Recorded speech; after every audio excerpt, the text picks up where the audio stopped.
After all the hype that you've heard over the course of the last 2 years about the Coloradans for Responsible Wildlife Management, we're proud to announce our new venture, the Women of Conservation Calendar, that showcases and celebrates the women that helped defeat Proposition 127. 14 months of the calendar of all of the women that helped, plus more, the convention dates, deadlines, draw application dates, commission meetings, and things going on at the Colorado State Capitol. This is an opportunity to support CRWM and the efforts that we continually work on through the Colorado State Capitol, Colorado Parks and Wildlife Commission, and to address all of the ballot issues that continually arise. We've got some fantastic sponsors that help prop up and just showcase who these women are. Rodeo queens, barrel racers, houndswomen, general sportsmen, mothers, and every avocation you could think, from archery hunting to muzzleloading to rifle hunting and waterfowl as well. These women stuck their necks out to help save the hunt. Get it for yourself. It makes a great gift. Make sure you get it before Christmas, and look at all the other important dates that are coming up. $24.95, SaveTheHuntColorado.com. Through the Gates is produced under the support of the Coloradans for Responsible Wildlife Management to enhance, promote, and defend the North American model of wildlife conservation and responsible wildlife management. That's our mission. We're engaged in fighting at every level so that wildlife management remains science-based and conservation continues to work for our wildlife. To learn more and join the movement, visit SaveTheHuntColorado.com. The North American model of wildlife conservation is the greatest conservation model in the world. It's a success story that should be shared and celebrated because everybody is a part of it. Well, I'm out of town and on the road, and I'm trying to do a little bit of an update on things that are coming up over the course of the next week or two. And on October 9th, at the Embassy Suites Hotel in Loveland, Colorado, the Colorado Parks and Wildlife Commission is meeting for their October meeting.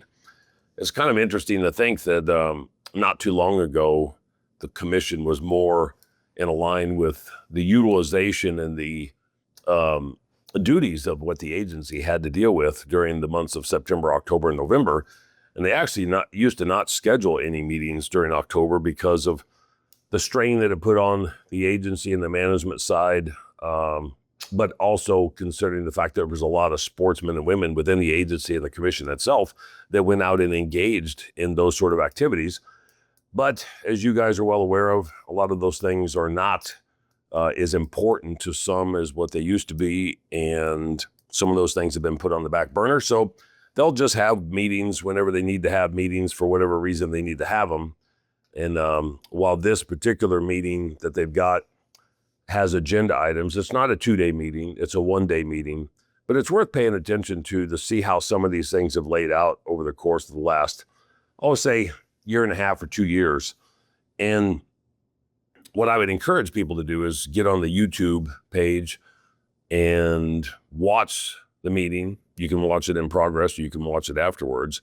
But there's a couple things on the agenda that people ought to pay attention to. And for those people that have not kept up to speed, Senate Bill 25053, which was the implementation of a Bison regulation that was implemented under the Colorado General Assembly in the 2025 legislative session. And, you know, it's recognizing bison as a dual classification, domestic and wild, primarily having to do with bison that came across the line over in Utah on the western slope.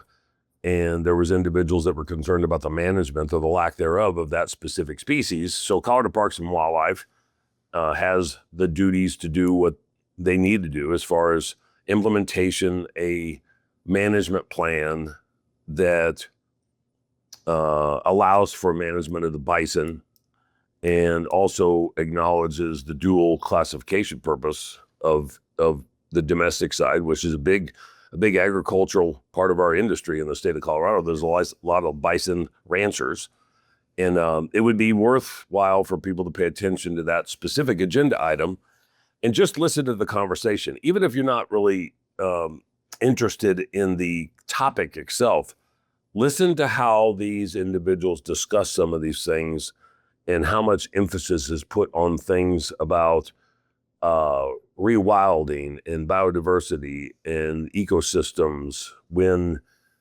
the average person didn't have a clue that any of this stuff was happening. And while it affected people on the Western Slope to some degree, mostly federal land managers and agricultural producers, which seems like the Western Slope gets to deal with the agriculture producer side of things on a large scale. There's conversations from proponents of these sort of things that they want to get their point across, and they want to make sure that, they're trying to prevent any legal loopholes, and they're trying to make sure that things are done in 100% accordance with their particular beliefs and so forth. So that's on the agenda.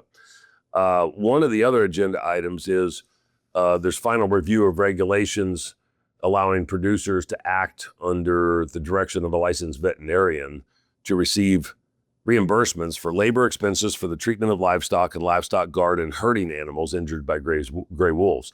And some of this comes out of the complaints from livestock producers over the course of the last year or so that required veterinarian inspection and or services to be rendered on wounded animals, injured animals, to be considered for reimbursement. Well, anybody that's had any livestock interaction or has dealt with the livestock producers understands that there's not a veterinarian standing on every corner of areas that have limited human population and small town structures, like up and around Walden or maybe Kremling or maybe over in Craig and down in Meeker.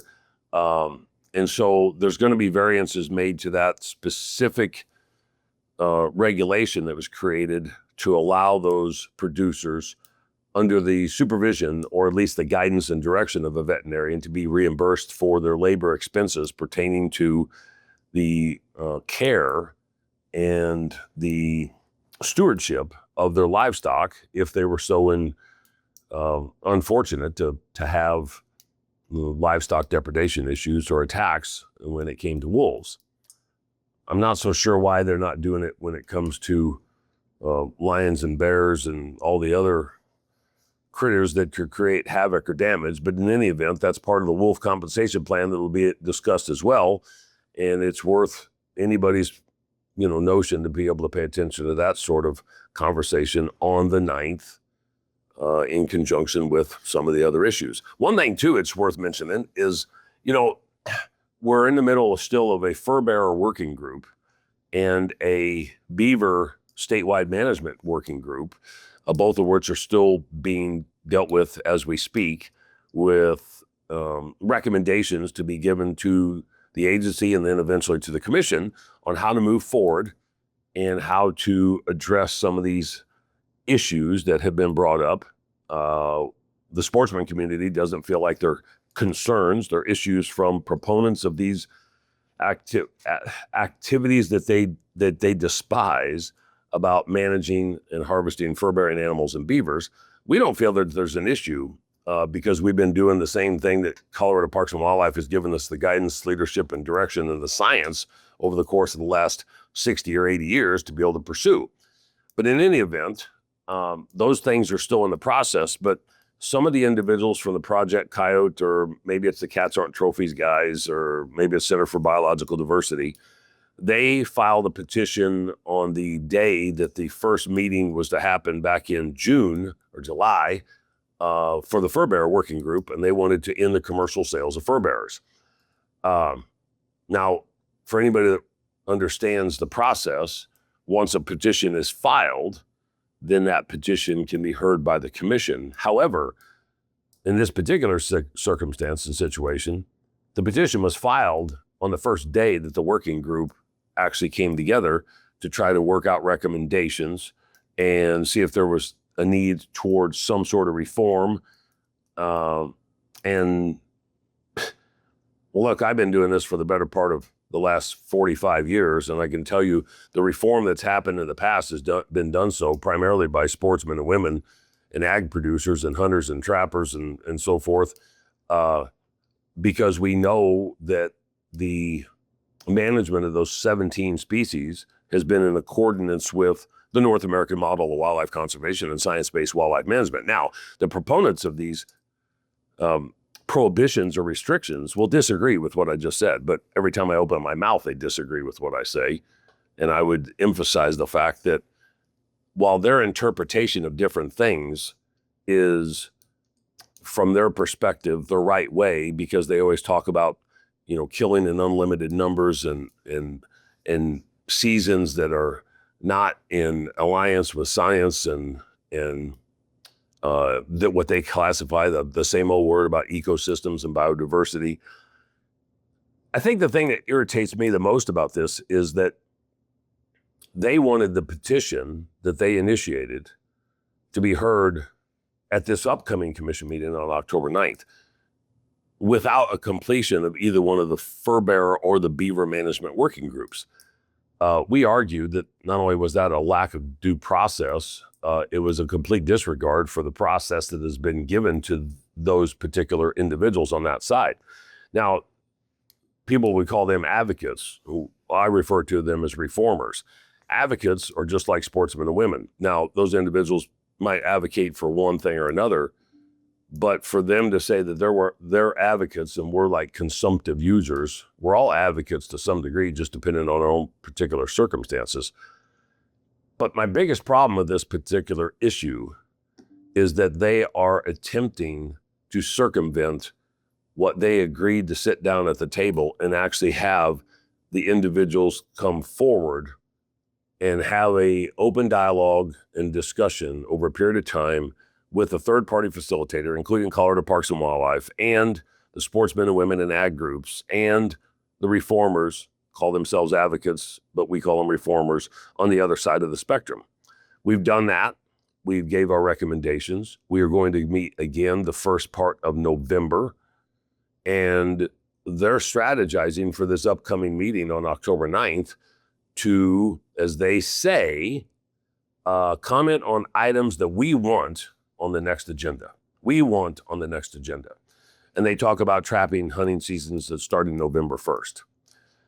As the state works through the stakeholder process to develop fur bearer recommendations next year, they should take a minimum step toward reform by reviewing the 2 outstanding fur bearer petitions. Now, the second one, which is actually the first one, that Jerry Abker, the former carnivore and fur bearer biologist for Colorado Parks and Wildlife, he and I filed that in November of 2024, 2 weeks after Proposition 127 crashed and burned through the Colorado voters to ban the harvest of bobcats, mountain lions, and lynx, which we all know is a red herring, as we've said many, many times, because lynx cannot be federally or state harvested. They're protected, but they threw it on the ballot anyway. And those are the type of,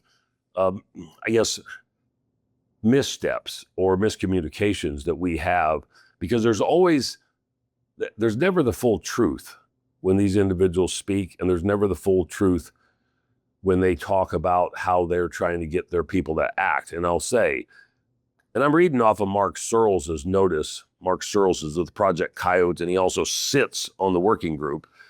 But he's advocating to circumvent the process that we're in the middle of still working on. And in bullet point B of his outreach just recently, he talks about fur bearers can be trapped and hunted and killed in unlimited numbers.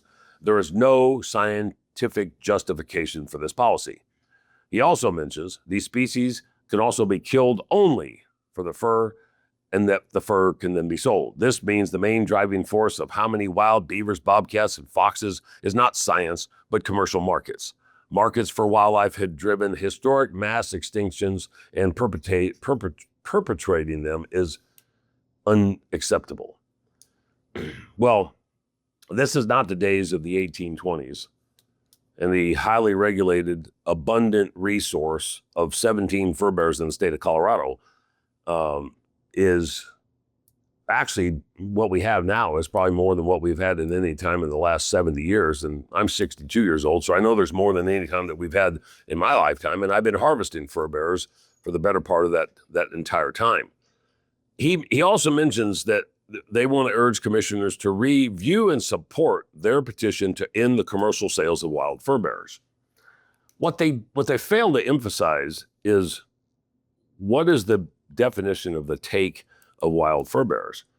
So if you actually harvest something through a avocational process with a license that you acquire from Colorado Parks and Wildlife, then you have to get a fur bearer permit, which is an additional fee on top of your small game license, or you can buy the fur bearer license, and then you have to file completed surveys and give information during the process to the end of the year. Bobcats, for those people that don't know, have to all be physically tagged and inspected and sealed.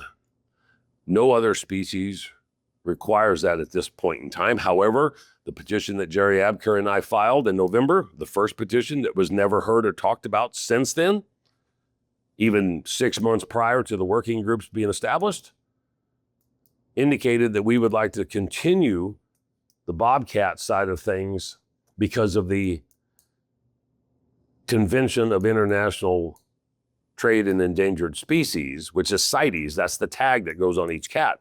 We wanted to continue that in addition to collecting lower jaws on the bobcats in specific areas of harvest that would help additional managers and scientists collect some additional data on the animals that were harvested, maintaining the health and the age, maybe the sex and DNA and so forth.